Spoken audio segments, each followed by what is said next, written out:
Hey friend, welcome back. Today's episode is all about debt. If you have any debt to repay, this is a must listen. So I have a lot of episodes about debt and ways to get them paid off faster. So today's episode is actually about areas of focus around your debt that you really should be revisiting on a regular basis. So I'm going to go through some different areas and things for you to reassess with your debt to make sure you're still on track.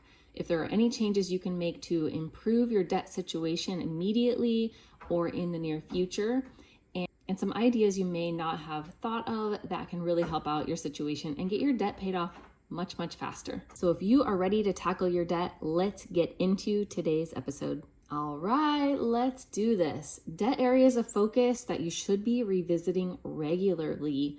These tips are in no particular order. So first, you really should re-look at your debt payment calculator. So in prior episodes that I've had about debt, I've actually included a link in the show notes for a free debt repayment calculator. And I highly recommend you check that out if you have not yet. I will link it in today's show notes as well so that you have it available right here. And it's just going to go to a free Excel spreadsheet. You also may be able to open it into Google Sheets in case you don't have Excel, but it is an awesome tool that can really help you prioritize your debt. So when you're looking at the debt payment calculator, as you're reconfiguring everything in there, you just want to make sure that you're updating any outstanding balances, since if you've done this exercise with me before, then you probably have paid down your debt as you've gone along. All right, so then also with your payment calculator, you're going to want to add any new debts that you may have incurred if there have been any. I know a lot of times we're really trying not to add any debt, but sometimes it just happens, like you have a payment plan now on a health bill that you weren't planning on having to take care of. Something health related came up, or a dental bill, or a car repair, something that's usually unexpected. If you have to make payments and you don't have that on your payment calculator from a previous time of going through this, add that now.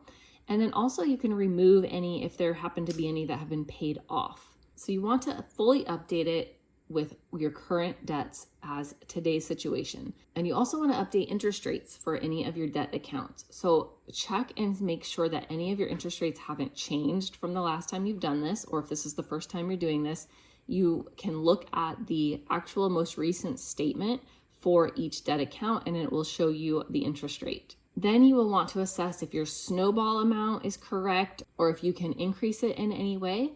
And also, is your snowball payment being applied to the account that you want? So not only are you assessing if the amount is what you want it to be or if you can increase it at all, then is it going to the amount that you want it to? And a great episode to refer to for this, if you need more help on which debt account to actually apply it to, episode 30 gives a lot of details on the reasonings you would choose different accounts as your top priority, and it can help you make that decision.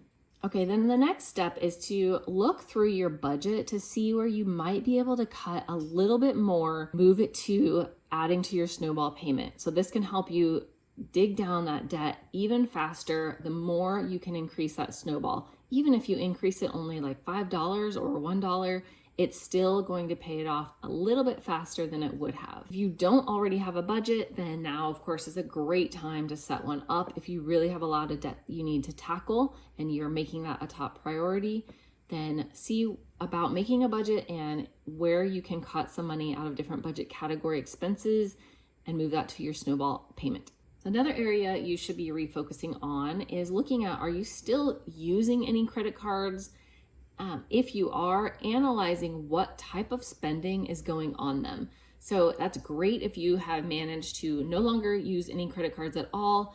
If you are using them, sometimes it is out of necessity and other times it is a strategic move because you are getting rewards points or miles or something like that, as long as you're paying them off and not carrying forward any extra balance and not adding to your balance that's being carried forward.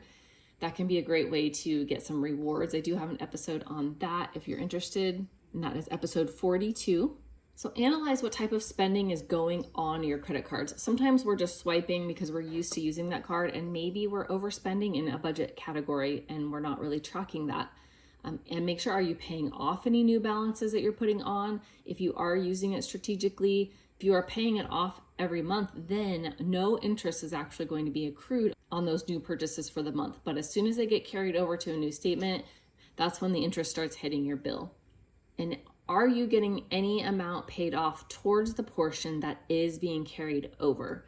If you're not, then your balance is actually going up because it's going to add interest every single month. So if you're only paying off what you're adding to the card, what you are charging that month, and nothing else, then your amount is still going to be going up over each and every month. The next area to refocus is your credit score, to make sure that your credit score is going up and not going down, and your credit report as well. So check your credit report at least annually. You usually get one free credit check every single year, so take advantage of that.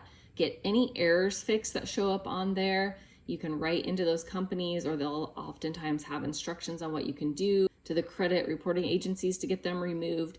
Or if it is something that you need to go directly to the debt account and get those errors fixed, because that will adjust your credit score as well when those are taken off.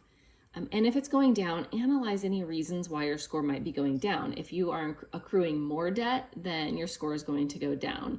If there's anything on there, a lot of times when you check it electronically, you can get the reasons shown to you why it's going up, and maybe you have a late payment of something that you missed and you have no idea that happened. And then the last debt area to refocus, and then the last area to focus on again, or fairly often, is looking into if refinancing might be an option to get a lower interest rate. Interest rates are changing all the time, and certain debt accounts that you may have may be affected up and down as interest rates change. Some are a fixed rate, but the ones that aren't may be changing and going up or down. But even the fixed rate, you may have an option of refinancing those accounts. So check to see if it will save you money in the long run to refinance. This can be utilized on mortgages, car loans, and student loans typically. So by refinancing, if you can get a lower interest rate over the entire length of your loan, you may end up saving more money in the long run, even though refinancing will cost some money right now. Sometimes the money that refinancing costs you right now to do that can be added to your balance and spread out over time.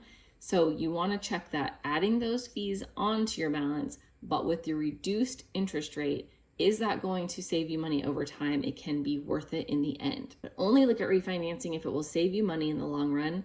And also, if you do refinance, try not to take any additional money out. This is something, especially with mortgages, if you have any equity in your home, a lot of times they will allow you to take additional money out.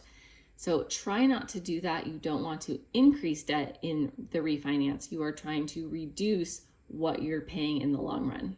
So I hope this episode can give you some areas that you can really look at in your debt, and these should be areas you focus on revisiting at least every 6 months, but quarterly would be even better, just to update, make sure you're always on top of your situation. You always know what you're trying to pay off first, what's the priority, what your snowball is, when you can increase your snowball. This is part of understanding your whole financial picture, which is critical on a frugal lifestyle and just tackling any financial goals that you have.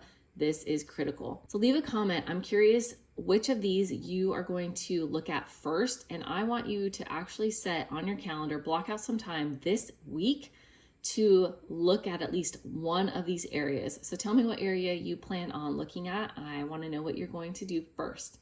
And again, check out in the show notes for that link to the free debt payment calculator. It is super handy. I have used it for years and years. It's a very helpful tool, so I highly recommend it. Thanks for being here with me today. I hope this has blessed you, and I will talk with you next week. Have an amazing week. Blessings to your family.